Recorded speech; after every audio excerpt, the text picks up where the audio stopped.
នេះគឺជាទស្សនវិជ្ជាខ្លះៗនៅពេលយប់នៅក្នុងវីដេអូអាងសាច់នៅមាត់ទន្លេសិប្បនិមិត្តក្នុងខេត្តត្បូងឃ្មុំសួស្តីបងប្អូនទាំងអស់គ្នាថ្ងៃនេះខ្ញុំនឹងទៅធ្វើការអាំងសាច់នៅមាត់ទន្លេទៀតហើយបងប្អូនបាទឥឡូវនេះគឺកំពុងតែធ្វើដំណើរចេញទៅចាំតាមដានទស្សនាជាមួយនឹងខ្ញុំបាទទាំងអស់គ្នាបាទបងប្អូនឥឡូវយើងធ្វើដំណើរចេញទៅហើយបាទទៅរីបវ៉ាន់សិនបងប្អូនបាទយើងរីបវ៉ាន់ហើយយើងនឹងធ្វើដំណើរចេញទៅមាត់ទន្លេតែម្ដងដើម្បីធ្វើការរៀបចំបរិយាកាសឥឡូវនេះមេឃម៉ោង5ល្ងាចទេបងប្អូនបាទម៉ោង5ហើយគាត់ហើយយើងអត់ទាន់បានទៅដល់ទីតាំងគោលដៅយើងនៅឡើយទេតែមិនជាបញ្ហាទេបងប្អូនបាទដោយសារតែយើងត្រៀមដាក់ភ្លើងដាក់អីទៅខ្លាចតែមេឃភ្លៀងទេបងប្អូនយកគាត់បញ្ហាដែរព្រោះខ្ញុំដាក់ភ្លើងដាក់អីទៅសកួរដែរអញ្ចឹងណាតែបើមេឃភ្លៀងអានេះវាជាបញ្ហាតែបើមេឃអត់ភ្លៀងទេគឺបេសករបស់យើងគឺมันជាបញ្ហាទេបងប្អូនហើយយើងធ្វើការជិះដល់កន្លែងនេះហើយបងប្អូនបាទ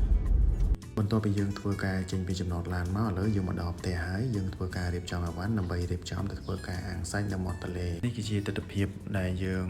ធ្វើដំណើរចេញទៅមាត់ទន្លេតាមផ្លូវណាបងប្អូនបាទ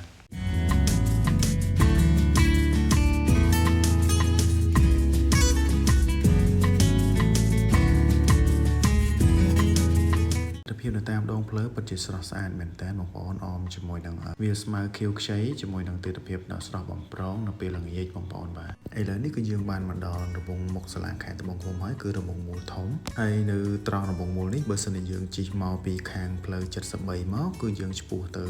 ផ្លូវដែលខ្ញុំបានជិះនេះគឺយើងទៅដល់មាត់ទន្លេសិប្បនិមិត្តទីរួមខេត្តត្បូងឃ្មុំតែម្ដងអ្នកទាំងអស់គ្នាអាចឃើញគឺទិដ្ឋភាពពិតជាស្រស់ស្អាតមែនតើគឺនៅមាត់ទន្លេសិប្បនិមិត្តត្បូងឃ្មុំរបស់យើងហើយនៅមាត់ទន្លេសិប្បនិមិត្តនៅទីរួមខេត្តត្បូងឃ្មុំរបស់យើងក៏មានលក់ដូរក៏ដូចជារបស់របរញ៉ាំជាច្រើនមុខផងដែរនៅពេលល្ងាចត្រង់កន្លែងនេះបងប្អូនបានឃើញគឺជាកន្លែងដែលលក់កាហ្វេបងប្អូនអាចធ្វើដំណើរឆ្លងកាត់ទីនេះក៏អាចចុះសម្រាកនិងញ៉ាំកាហ្វេនៅកន្លែងនេះបានផងដែរឥឡូវនេះយើងដល់ផ្លូវបតដែលត្រូវចូលទៅកន្លែងដែលយើងធ្វើការ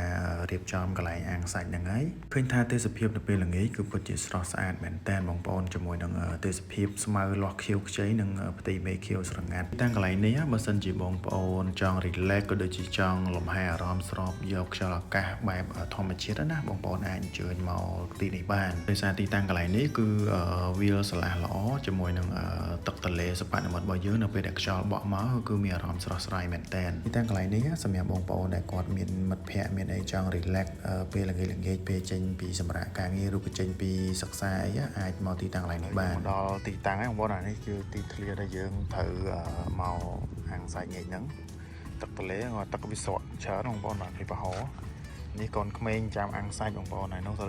រៀបចំហើយឥឡូវយើងយកវ៉ាវ៉ាន់យើងចេញបងប្អូនបាទនេះអានេះតុកកៅអីមានអីមកសពអស់ហើយនេះខ្ជុំបាទខ្ជុំមកស្រាច់ណែមានតែវីតារ៉េននេះបងប្អូនបាទមកតាមនេះបងប្អូនបាទឥឡូវយើងរៀបតុករៀបអីយើងចេញមកហើយនេះតុក